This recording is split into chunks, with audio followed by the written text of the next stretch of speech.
Hey guys, it's me. Welcome once again to the Ron Williams YouTube channel. This is going to be a very short video. I'm going to talk to you about the mind-muscle connection. You hear that a lot. Put the mind into the muscle and work it. What does that even mean? Put the mind into the muscle and work it. This is a concept that I want you to understand, because if you grasp this concept, it will revolutionize your training and make you that much better at what you're doing and get quicker development than you've ever gotten before. Now, as I go through this, I just want you to understand that the mind-muscle connection is utterly, utterly, utterly important. I've told you in the past, make sure you contract the muscle first and then proceed with the movement.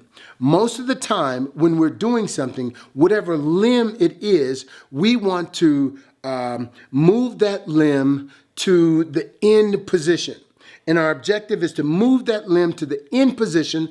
And if the muscle contracts, great. But if I'm doing biceps, I'm gonna get my hand from here to here, and that's gonna contract my bicep. No, guys, it's the opposite. I'm gonna start here. I'm first going to contract the muscle, and the reason why this hand is going to go through the full motion is because the bicep is pulling it up, not the forearm is pulling, and that forces the contraction on the bicep, but the opposite. The bicep is contracting and pulling the forearm all the way up. Now, with that being said, it's hard to do. It really is hard to do. You may not even realize that you're not doing that.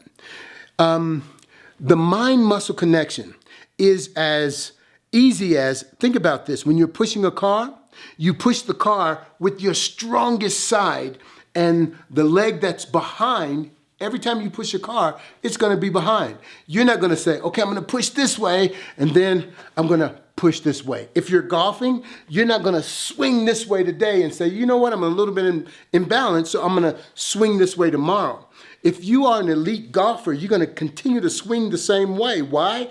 Because of the mind-muscle connection. I am better at this. I am more proficient. A tennis player is not gonna hit today with this arm and then turn around and hit tomorrow with this arm. Why? Because his mind-muscle connection is better. He's more in tune with this side of the body, and he's got better control. So if you were to tell him, I want you to lift weights, and he was to pick the weights up, he would have better control on one side than he did the other, because he's got that mind-muscle connection. We need that. The same way that tennis player has with his predominant arm, he needs it with both. And some of us have developed it on neither.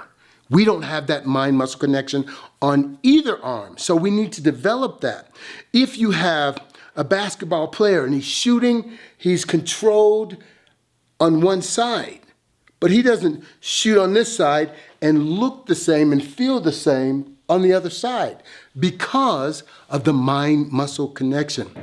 I'm saying this and I'm reiterating it because it's so important to get the mind into the muscle. Several things you can do to help that, and I'm going to tell you in just a second. But I'm going to give you this last analogy. I want you to take out a pencil. I'm going to give you about 5 seconds. 1, 2, 3, 4, 5. If you don't have a pencil, what I want you to do is pretend like you have one. If you have one, I want you to write on the paper, write your name. If you don't have one, then write with me. R-O-N. My last name, W-I-L-L-I-A-M, and I always put a sh on the end. I didn't tell you which hand to write with, did I? You wrote with the arm or the hand that you have most control with. You didn't write with the opposite hand. Some of you wrote with your left hand. Some of you wrote with your right hand. That other hand, you don't have the same control. You don't have the same mind-muscle connection. I hope you understand what I'm saying. That same mind-muscle connection that you have with your fingers, and you can push them up and down, you've got to develop that throughout your whole body where you have that complete control. One of the things I do when I'm training people is I tell them to do an exercise. And when they're doing the exercise, I say, what muscle group are you working? And they'll say, I'm doing lat pull downs. What muscle group are you working? I'm pulling with my arms. I guess I'm working my arms and my back. What part of your back? They really don't know. But what I do is I go and I touch that muscle. I dig in and say, contract here. And immediately they contract. So as you're working that muscle, one of the things I have them do is touch the muscle. If I'm going to work my chest, I need to concentrate on the pec delt tie-in. So if I'm here, put my hand here, ooh, ooh, contract, ooh, and then all the way through, I can feel that muscle contract.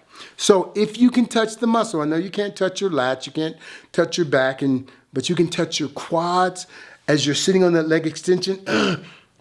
Contract first and then squeeze through it. Squeeze that muscle, not the limb.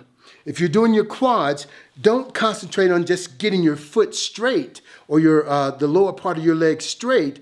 Concentrate on squeezing the quadricep muscle, pulling and forcing that leg up from the muscle rather than just flipping the weight. That's not what we want to do. So I hope that helps you. Get the mind in the muscle.